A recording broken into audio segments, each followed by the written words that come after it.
Graça e paz, igreja. Glória ao Senhor.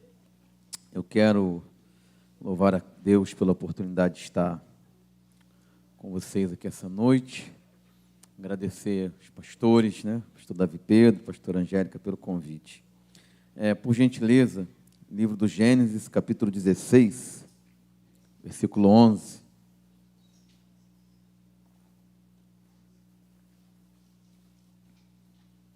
É meu. Mas pode ficar aí. Gênesis 16, versículo 11. Louvado seja o nome do Senhor. Quem encontrou pode dizer um amém? Disse-lhe também o anjo do Senhor: eis que concebeste e terás um filho, e chamarás o seu nome Ismael, porquanto o Senhor ouviu a tua aflição. Eu quero repetir esse final aqui. Porquanto o Senhor ouviu a tua aflição. A história de Agar é uma história bem conhecida na Bíblia, por ser uma história que faz parte de algo importante da vida de Abraão, que é a promessa dele ter um filho. Entretanto, geralmente, quando a gente olha para os personagens da Bíblia, a gente nunca olha para os personagens coadjuvantes. A gente sempre olha para eles de maneira secundária, porque eles são coadjuvantes na trama. A gente sempre olha para eles a reboque, no caso aqui de Sara, de Agar, a reboque de Abraão, a reboque de Sara, assim como a gente olha para Mical sempre na perspectiva de Davi. A gente nunca olha para essas pessoas. E nessa noite eu quero trazer um olhar sobre Agar e sobre as dores de Agar. Esse é o tema da mensagem. Onde é que Agar entra na vida do casal? A primeira vez que Agar é citada é no versículo 1, que vai dizer: ora, Sarai, mulher de Abraão, não lhe gerava filhos, e tinha uma serva egípcia cujo nome era Agar. Agar não aparece no acampamento de Abraão de uma hora para outra. Quando é que Agar surge? Há uma pista: Agar é egípcia. Quando a gente volta um pouco os capítulos, você sabe que Abraão, na hora da fome, ele vai descer ao Egito. Se você olhar as histórias dos patriarcas, elas não são apenas histórias pessoais, elas estão costuradas na história de Israel. Elas são micronarrativas que apontam para macronarrativas. Como assim? Abraão desceu ao Egito, Israel desceu ao Egito. Deus mandou pragas no Egito para guardar Abraão de ter a sua esposa tocada. Deus enviou pragas ao Egito para libertar o povo do Egito. Quando Abraão sai do Egito, Abraão sai mais rico do que entrou, porque Faraó tinha dado presentes por amor de Sara e ele não remove os presentes. Então Abraão sai com despojo. Quando Israel sai do Egito, sai com despojo. Então, quando essa história é contada para o povo que já está na terra, é para o povo entender o seguinte: olha, o nosso pai já veio, já foi preservado e já saiu. Então, da mesma forma vai acontecer conosco. E é assim que servem as histórias, para que não apenas a gente saiba, memorize e tenha informação, mas para que a gente entenda que o mesmo Deus que operou no passado, opera agora. E de forma semelhante, muitas coisas que ele fez no passado com esses homens e mulheres de Deus, faz na nossa vida também. Então gera em nós fé e ânimo. Mas voltando para a história de Agar, ela é egípcia. Quando Abraão desce ao Egito, ele recebe de Faraó servos e servas. A gente não tem certeza se Agar é dada como serva de Sara diretamente ou como serva de Abraão. Possivelmente como serva de Sara, e ali começa a proximidade das duas. Ora ela é chamada de serva de Abraão, ora ela é chamada de serva de Agar, e como é um casal, então está tudo em conjunto. Pois bem, Abraão sai dali, e ele já está vivendo há 10 anos em Harã, não é? O texto vai dizer mais à frente isso, não é? No versículo 3, que já havia 10 anos que eles estavam habitando na terra de Canaã. Então, Sarai e Agar já tinha uma convivência de aí 11, não sei quanto tempo Abraão ficou no Egito, vamos colocar 11 anos. Então elas já se conheciam, havia uma intimidade, havia uma proximidade. Então a primeira característica da vida de Agar, que eu quero destacar, é que Agar é uma mulher que não tem escolhas. Quando a Bíblia fala de servo, é um eufemismo, ok? É escravo. Servo na Bíblia é escravo. Não é um empregado, não é um assalariado, não é alguém que tira férias, não é alguém que pode trocar de emprego, não é alguém que pode mandar currículo. Ela era escrava na terra do Egito, de Faraó. Faraó a dá como presente a Abraão e ela não tem escolha. Possivelmente por ser egípcia, não era uma escrava de guerra, não era uma escrava estrangeira. Deve ter nascido escrava ou se vendido à escravidão por pobreza, mas esse era o contexto dela. Então ela é uma mulher que não tem escolhas.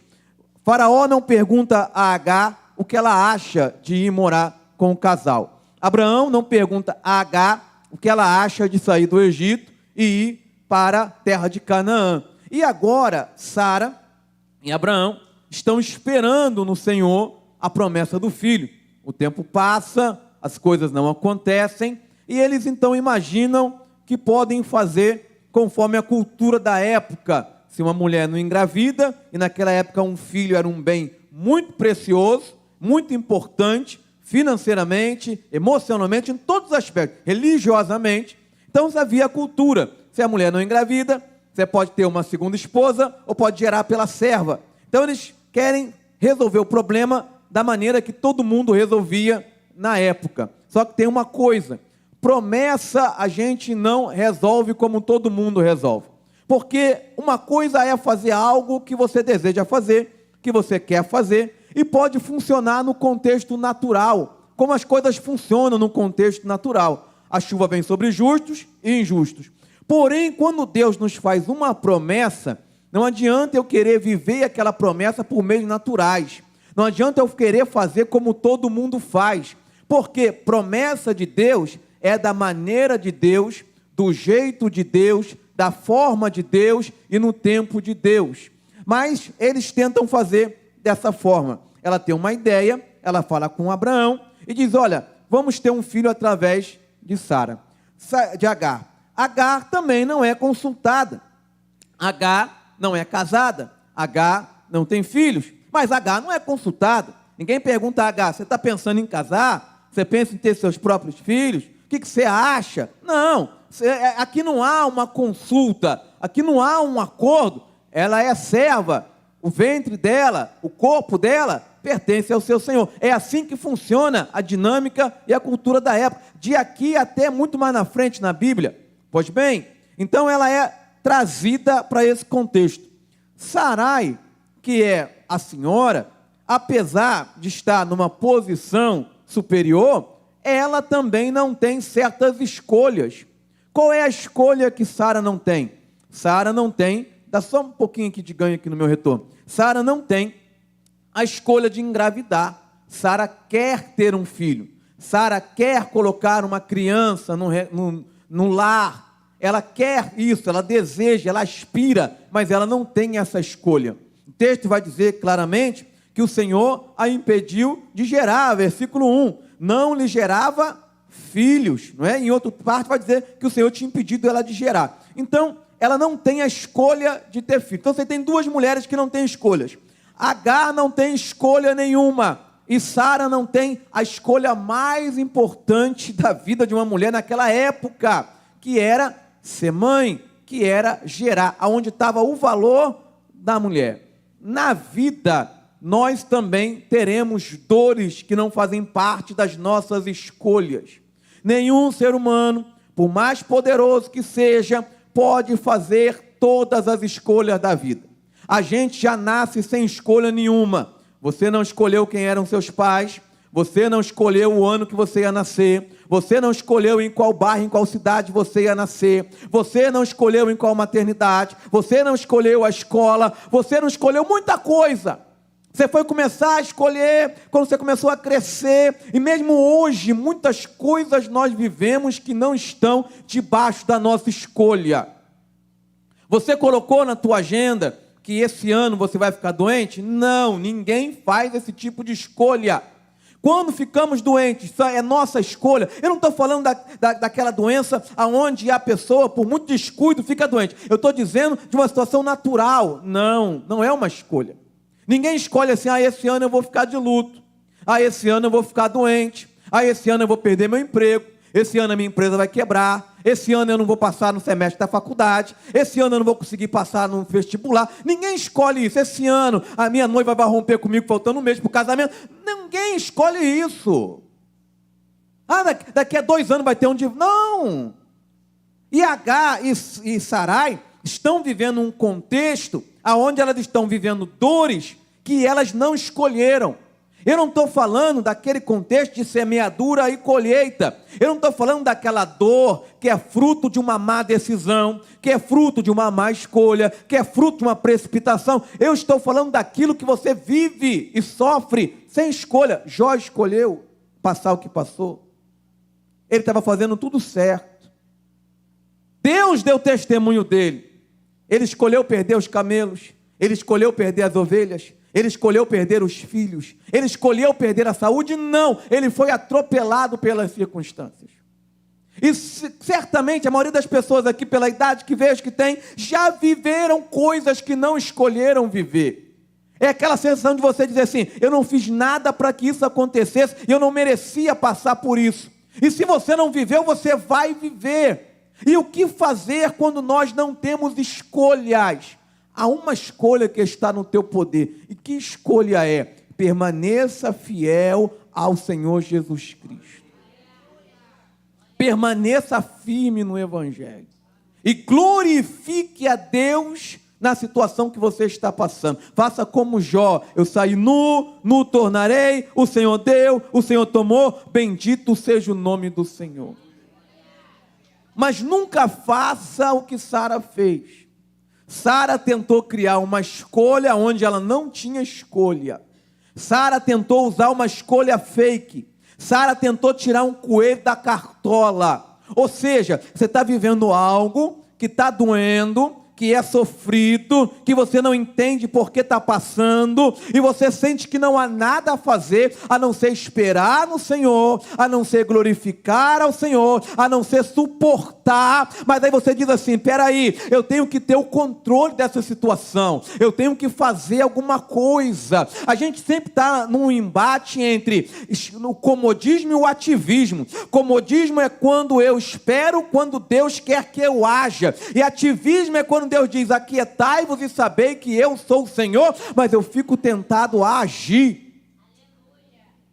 E há situações, queridos, que você não tem escolha alguma, a não ser suportar o processo, suportar a afronta, como Ana suportou de Penina, suportar o tempo, suportar a angústia, porque você não vai trazer o seu filho para a igreja pelo poder da marra, não vai.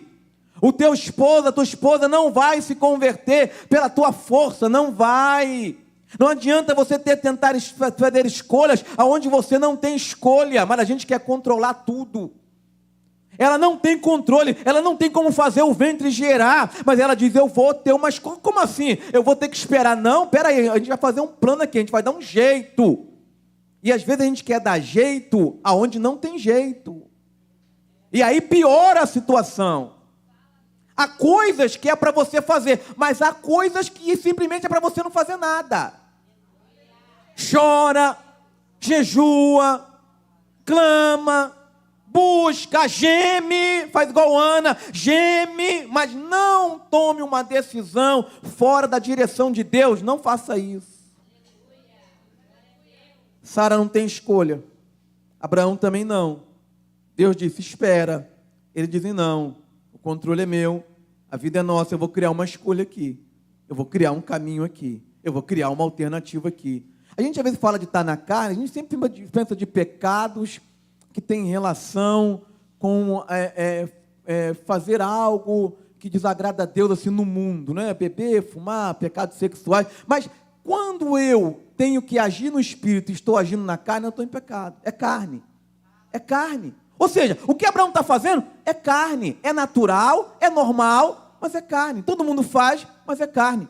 Pois bem, aí ela traz Agar para dentro do contexto. Ela está vivendo maravilhosamente bem com Agar. Está tudo bem entre as duas. Aí ela traz Agar para dentro do contexto dela.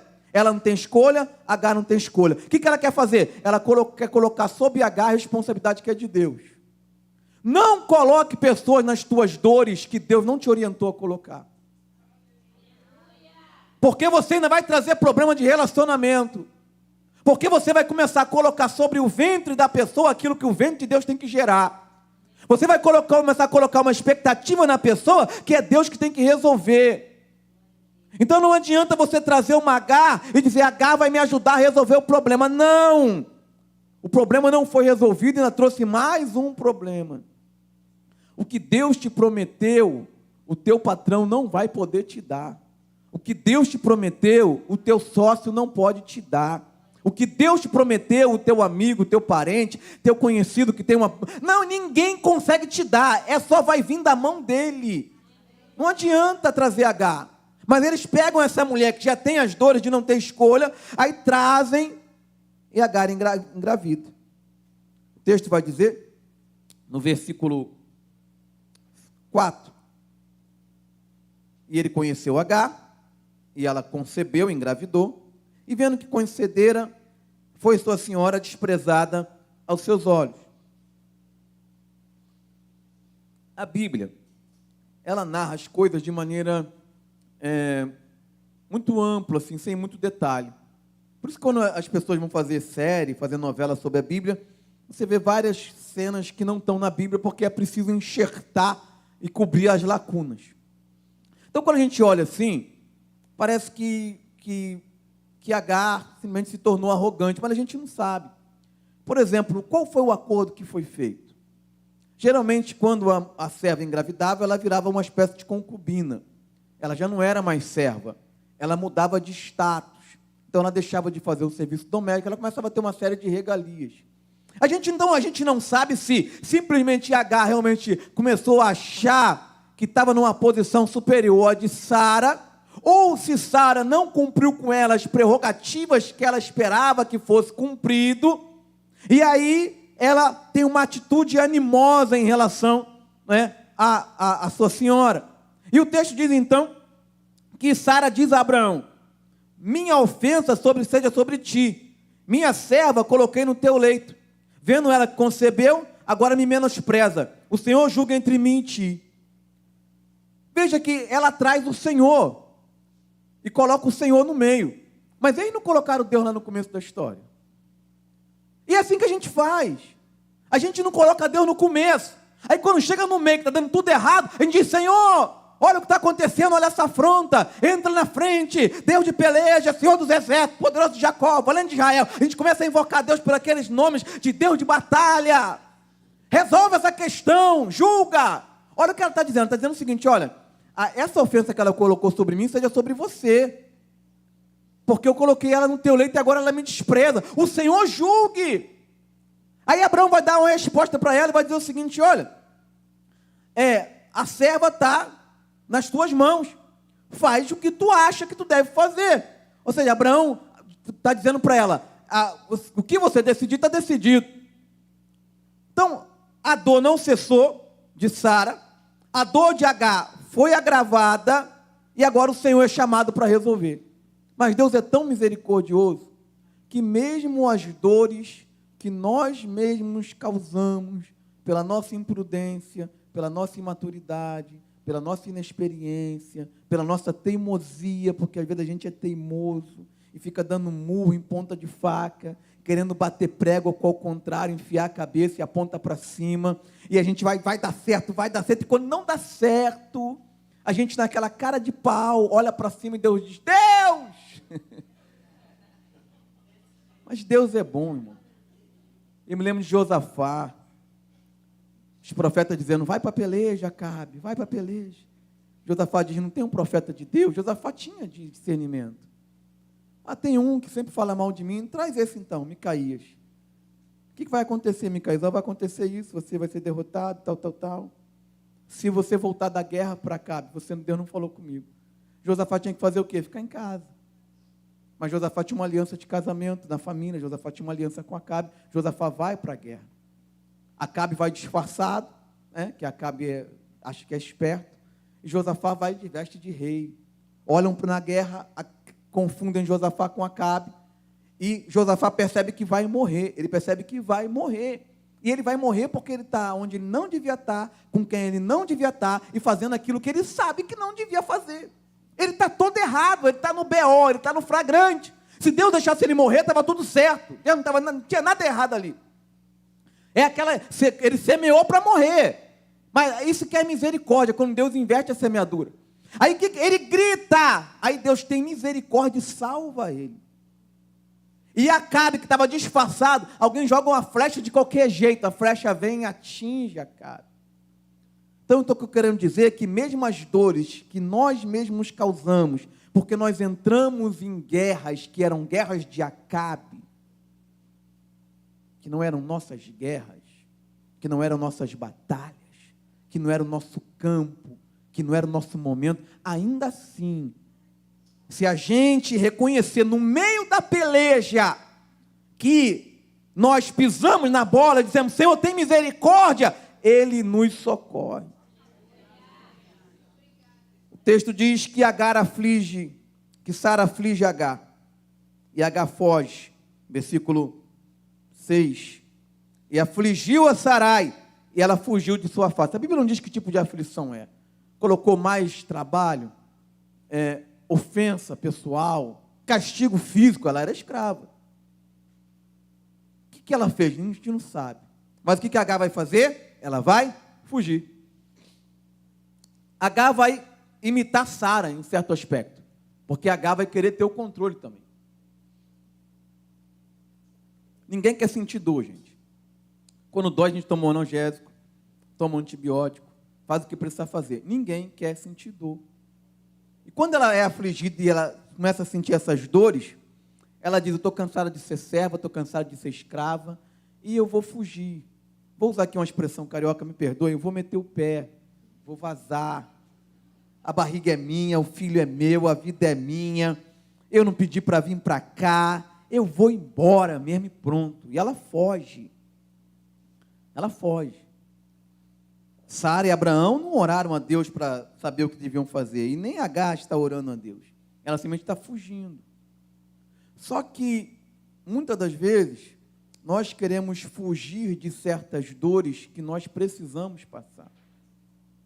Porque é a dor que vai nos fazer crescer. É a dor que vai nos fazer ensinar. Porque a tribulação gera experiência, a experiência gera esperança. E assim vai. Então, quando você foge do processo antes do tempo, não é que você vai ficar sentindo dor a vida toda. Mas, muitas vezes, a gente quer buscar o conforto em tudo. Em tudo. Tudo é feito hoje para o conforto. Não é? Então, antigamente era normal você levantar para trocar o canal. Você escolhe onde está o controle remoto, já dá uma angústia de você ter que levantar e ir lá. Você fica angustiado, como assim? Eu vou ter que me levantar daqui e caminhar 3 metros, porque a gente está acostumado no conforto total, o tempo todo a gente tem que estar confortável. E às vezes a gente pega isso e coloca na vida emocional, na vida espiritual, e a gente acha que, assim, que se a gente está desconfortável é porque há algo errado, e nem sempre, às vezes o desconforto é necessário, a dor é necessária. E como é que as pessoas fogem da dor? Elas fogem da dor fingindo que está tudo bem, elas fogem da dor com remédio para dormir, elas fogem da dor com excesso de trabalho, elas fogem da dor de diversas maneiras. E Agar acima diz assim, eu vou embora daqui, está doendo, eu vou embora. E não é essa maneira que a gente tem que agir com sabedoria. Ela vai. E o texto diz que ela foge. Provavelmente, ela foi buscada, porque um escravo era um ativo financeiro. Provavelmente, se mandou atrás dela os servos para buscá-la. Provavelmente, o texto não diz. Mas ela não foi encontrada por Abraão. Ela não foi encontrada por Sara. Ela foi encontrada pelo anjo do Senhor. Versículo 7. E o anjo do Senhor a achou junto a uma fonte de água no deserto. Ela fugiu de Abraão, sucesso. Ela fugiu de Sara, sucesso. Ela fugiu de Deus, fracasso. Não adianta você fugir do teu chamado porque está doendo. Porque estão te criticando, porque não te reconhecem, porque isso, porque abusaram de você. Ah, então, eu não quero mais fazer isso. Não adianta você fugir, o Senhor vai te achar. Se você tem um chamado de aconselhamento e você fugir, na fila do banco alguém vai parar, contar a vida e pedir conselho. Se você tem um chamado para ajudar as pessoas com assistência social, vão passar na tua casa. Tem 10 casas mais bonitas que a sua, tudo com carro na garagem. A tua casa é a pior. Vão bater lá e vão pedir ajuda a você. Então não adianta você fugir, porque quando você foge do Senhor, Ele tem um GPS. Se eu coloco a minha cama, se eu subo até os céus, Ele está. Se eu coloco a cama no céu, o Espírito também lá está. Não é possível fugir do Espírito Santo de Deus. Então a gente foge, às vezes, de algumas coisas porque estão doendo. A gente diz, eu não quero mais fazer isso, eu não vou fazer. Ah, não, está me dando muito trabalho. Está me incomodando, não, isso aqui está muito... Eu não vou orar mais por fulano, eu não vou orar mais por cicrana, eu não vou fazer mais isso, eu não vou fazer mais aquilo. E a gente foge daquilo porque está incomodando. E a gente quer que está confortável. E ela vai embora. Aí o anjo diz assim para ela. O texto diz que o anjo brada, achou junto a uma fonte, num caminho normal. Fonte, lugar de ter gente lá, lugar de mulheres. E diz assim, ela está indo junto ao caminho de Sur. Ela está no deserto, no caminho de Sur. Sur significa muro. Ela está numa região de cordilheira, numa região murada. E o Sur, se você olhar na geografia bíblica do Antigo Testamento, ela é de frente ao Egito. Então, quando o escritor diz que ela está no caminho de Sur, ele está dizendo para onde ela está indo. Ela tem um plano. Ela não está fugindo de qualquer maneira, ela tem um plano. Porque a gente tem plano. A gente é bom de fazer plano. A gente é bom nisso. E ela diz, eu vou voltar para o Egito. Eu vou voltar de onde eu vim, vou voltar para onde eu conheço, para onde eu domino. Ela tem um plano na cabeça. Ela está voltando para o Egito. Porque ela diz assim, no Egito não vou ter essa dor. No Egito eu não vou ter essa angústia. E muitas vezes a gente traça planos e a gente quer ir para alguns lugares, quer fazer algumas coisas. Aí o anjo diz para ela, e é muito interessante qual é a conversa do anjo com ela. O anjo diz, e disse, versículo 8, Agar, serva de Sarai. Agar, serva de Sarai. Agar, substantivo. Serva, adjetivo.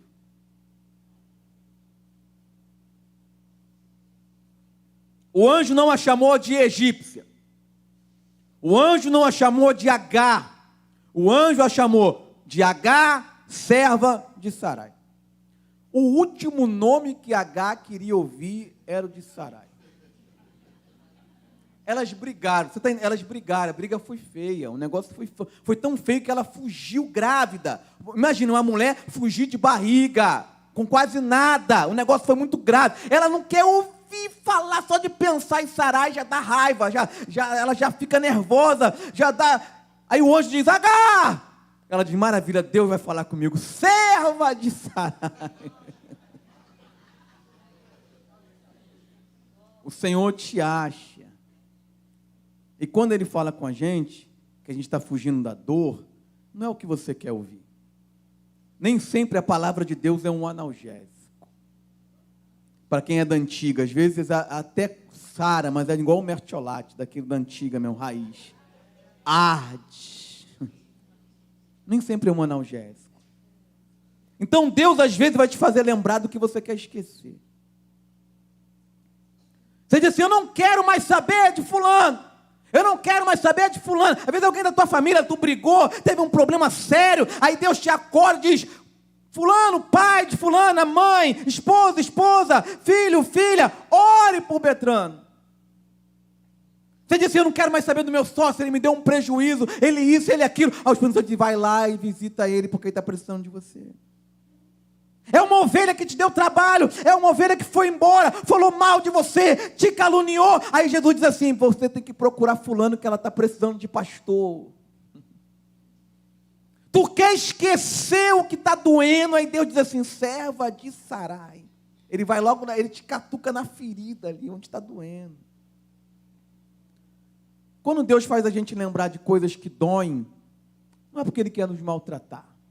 É porque Ele quer nos curar, porque fugir não resolve. Trocar de igreja não resolve. Trocar de endereço não resolve. Trocar de casamento não resolve. Trocar de carro não resolve. Trocar guarda-roupa não resolve. Há coisas que não adianta que Agar vai fugir, mas aquela dor vai com ela.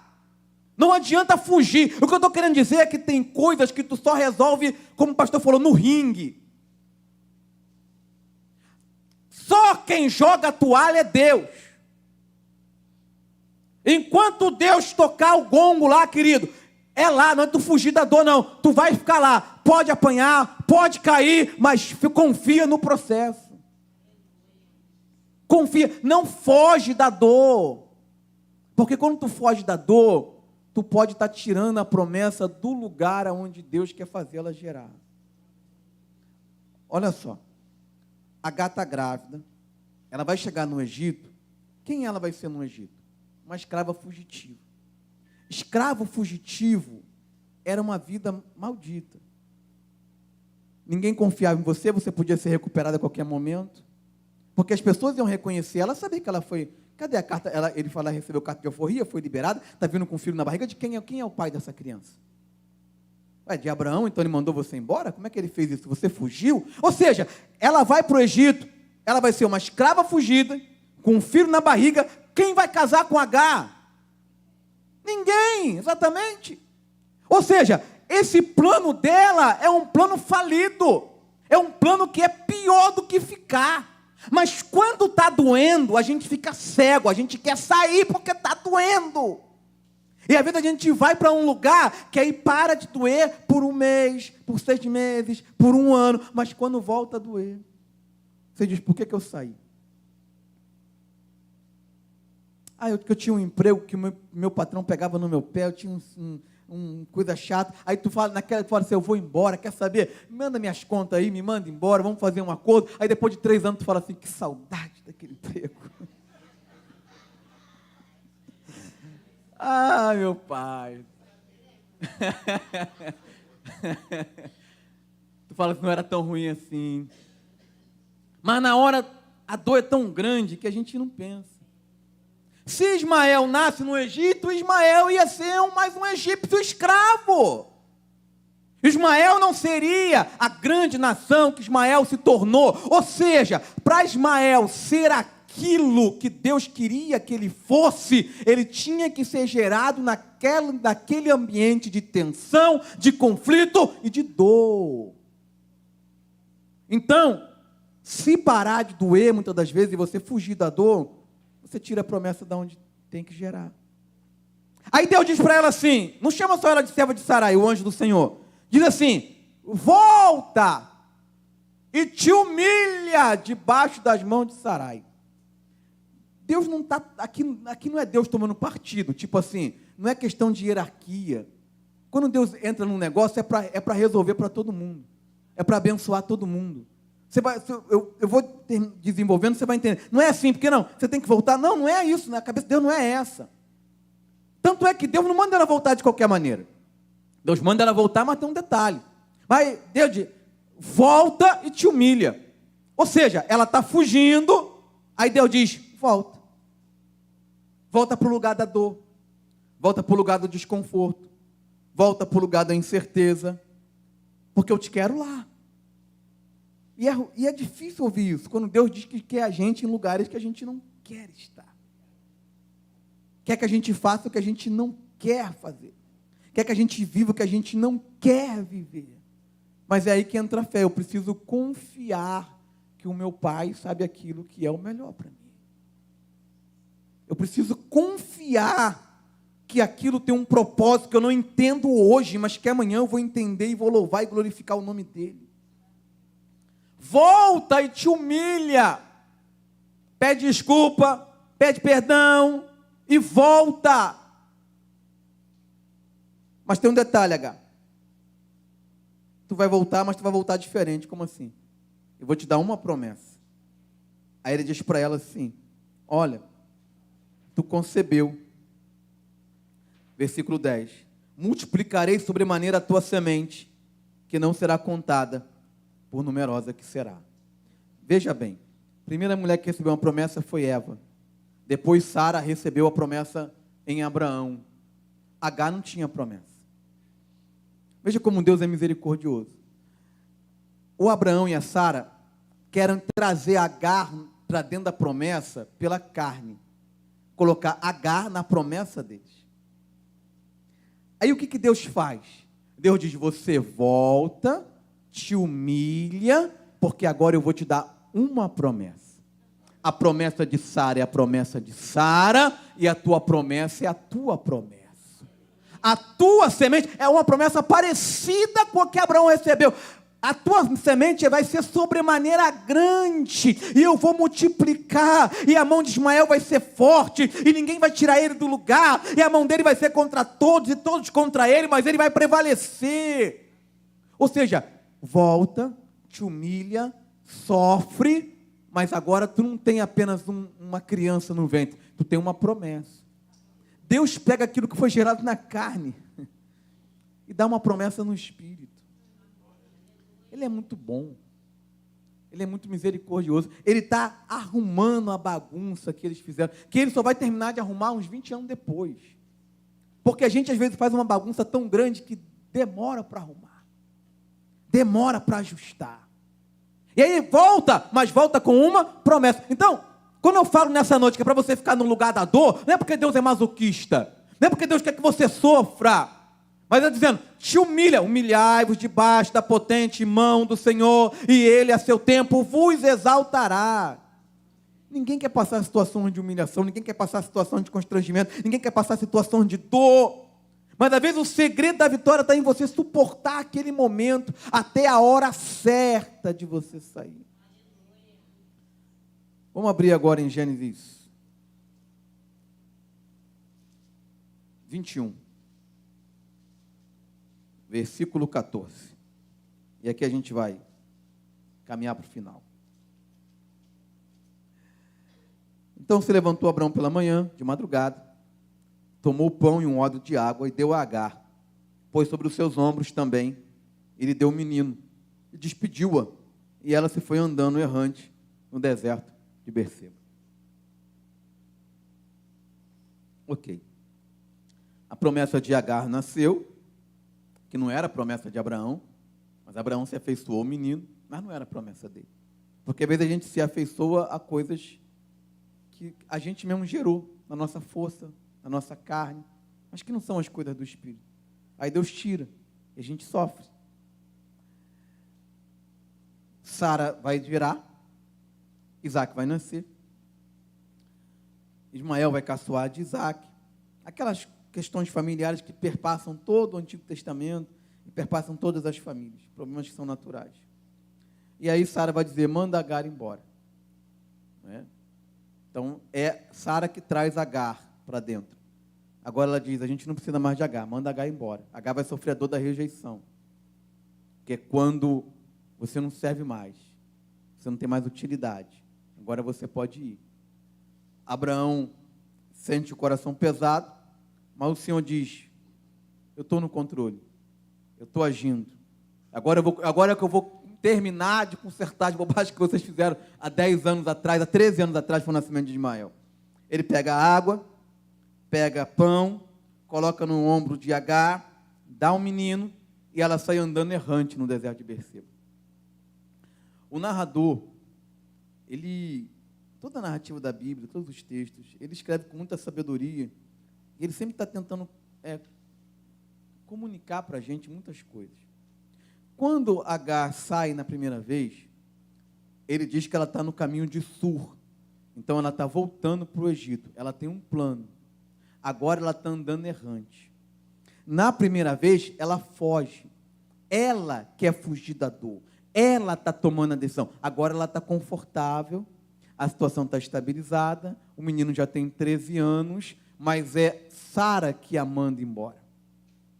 Na primeira vez, ela vai pela sua vontade, e Deus manda ela voltar. Na segunda vez, ela é despedida contra a sua vontade, e Deus manda ela seguir. Então, Deus trabalha muitas das vezes assim, contrariando a nossa vontade para nos abençoar. Quando você diz eu vou, ele diz você não somente vai voltar, como vai pedir desculpa e vai aguentar. Quando você diz agora eu quero ficar, aí alguém diz vai, aí ele diz agora tu vai.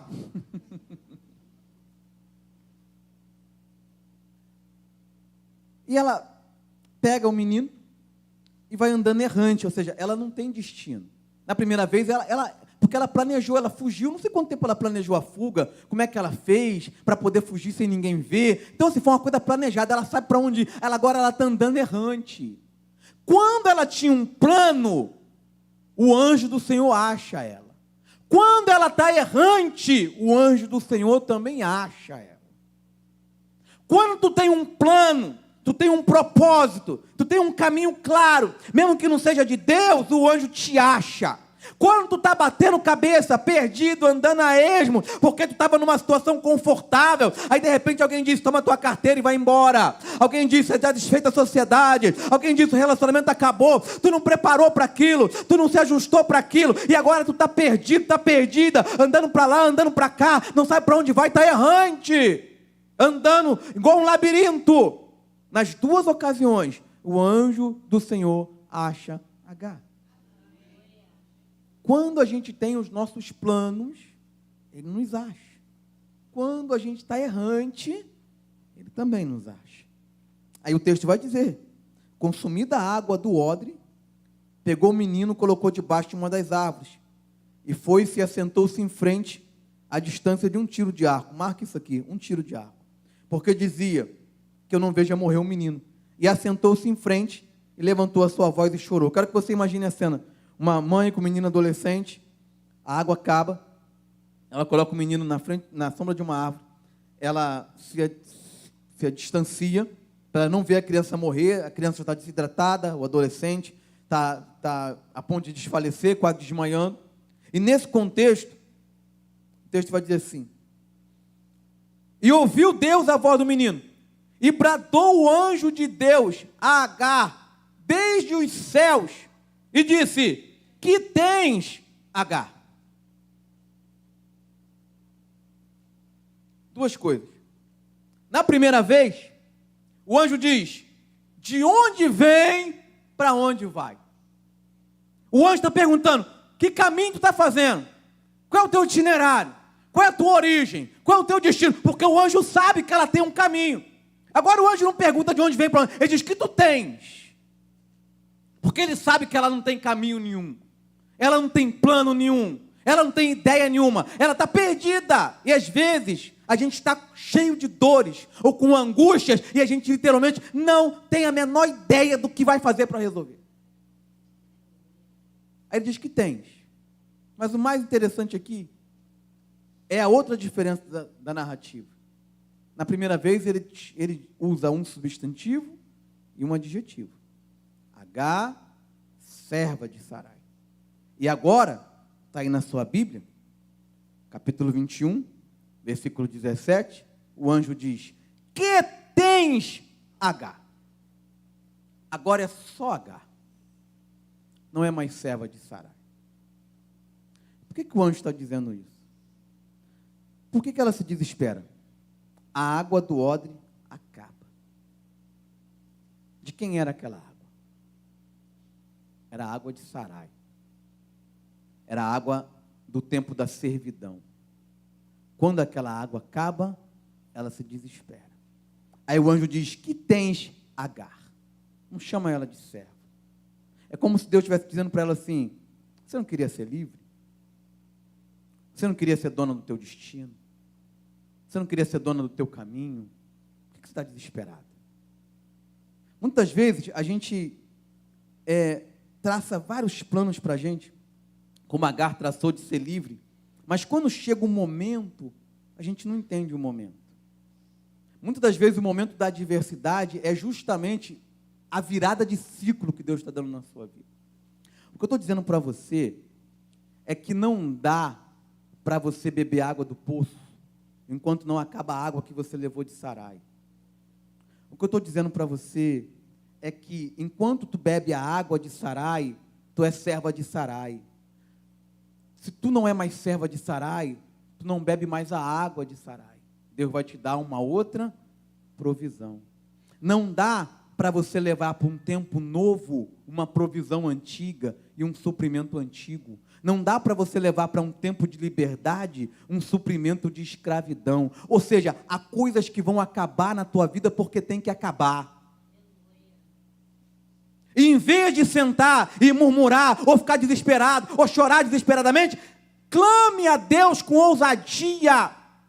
Porque enquanto a água do odre não acaba, tu não enxerga o poço.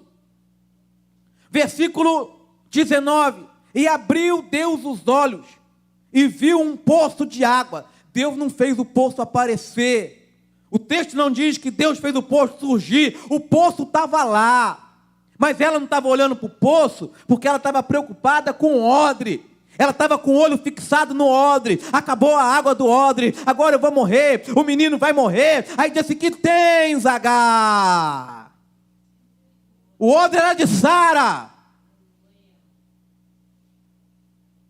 A água era de Sara. Abre, levanta. Aí diz que antes de abrir os olhos, ele vai dizer: ergue-te. Quando ela levanta, ela vê o poço. Então a dor que você está sentindo muitas das vezes é porque é um ciclo que está acabando. Você estava acostumada com aquela água, você estava acostumado com aquele suprimento, estava acostumado com aquele emprego, estava acostumado com aquela situação, estava acostumado com aquilo. Mesmo que não fosse bom, você sabia que tinha, e agora você está dizendo: de onde vai vir? E aí quando acaba a água do odre, que ela abre os olhos, ela vê uma fonte. Aonde tem mais água, gente? No odre ou na fonte? Na água, no odre ou no poço? Então, às vezes, a gente está falando que está doendo muito, está superdimensionando, está chorando por um odre, enquanto o poço está ali na tua frente. A água do odre acabou? Amém. Deus não depende do odre. O odre era para ela caminhar até uma certa distância. Que tens, Agar? E aqui eu caminho para o final. Não temas, porque Deus ouviu a voz do menino, desde onde clamou. Levanta, pega ele pela mão, que farei dele uma grande nação. Então ela se ergue, levanta ele pela mão. Porque Deus quer erguer você no meio da dor, para você poder levantar outras pessoas. Há coisas que a gente vive, que são experiências que nos ajudam a ser bênção na vida de outras pessoas. Porque quando você encontrar com alguém, você vai dizer: eu sei que dor é essa, eu sei que angústia é essa, eu vou te ajudar, vou te amparar. Ela levanta, e ela levanta o menino. Ela abre os olhos, ela pega a água, ela dá para ele, e aqui eu vou encerrar. O texto diz assim, final dos 2 versículos aqui, dessa narrativa, dessa perícope. E era Deus com um moço que cresceu e habitou no deserto e foi flecheiro. Ela estava andando errante no deserto. O texto diz que Deus fez ela habitar no deserto. Deus deu direção a ela. Ela estava perdida. Para onde eu vou? Deus diz: pode ficar por aqui mesmo. Porque não é o lugar onde você está. É com quem você está. Não é um lugar. Às vezes tu pensa que só vai mudar se você mudar de lugar, se você sair daquele emprego, se você sair daquela casa, se você sair. E nem sempre. Às vezes a situação muda no mesmo lugar. Agar estava no mesmo lugar e de repente ela viu o poço. No mesmo lugar, na mesma geografia. Em último lugar. E foi flecheiro. O texto não diz que ele foi arqueiro. O texto não diz que ele foi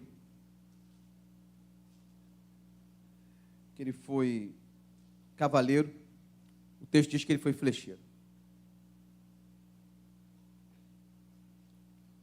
Por que será que ele foi flecheiro? E aqui é uma conjectura. O texto diz que Agar caminhou a distância de um tiro de arco quando colocou o menino debaixo da árvore.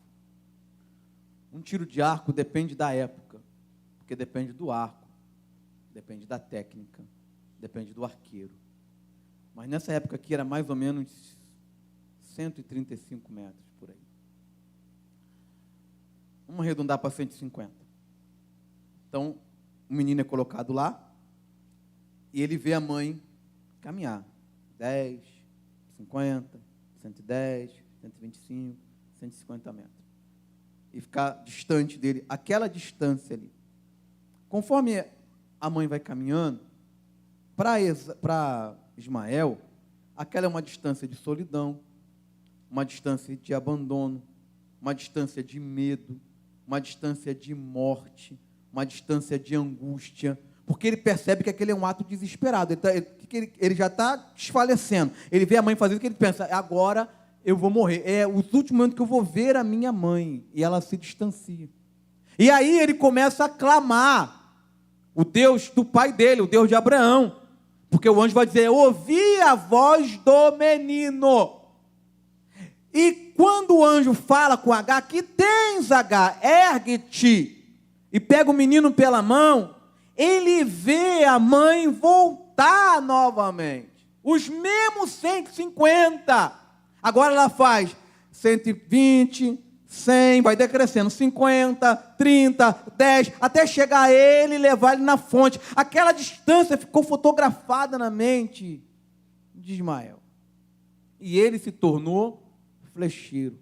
Ele dominou aquela distância. Quem sabe ele até treinava naquele lugar.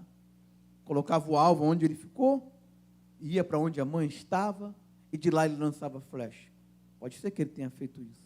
Mas o que eu quero dizer aqui é que ele dominou aquela distância, que era uma distância de morte, ele dominou. Quando ele viu a mãe dele voltar, para ele, foi uma flecha de misericórdia, foi uma flecha de graça, foi uma flecha da bênção, foi uma flecha da provisão. O que eu estou querendo dizer para você é o seguinte, todo o caminho que foi feito da dor, Deus fará você caminhar pelo mesmo caminho para ser curado. Não vai ficar 1 metro faltando. Não vai ficar 1 centímetro faltando.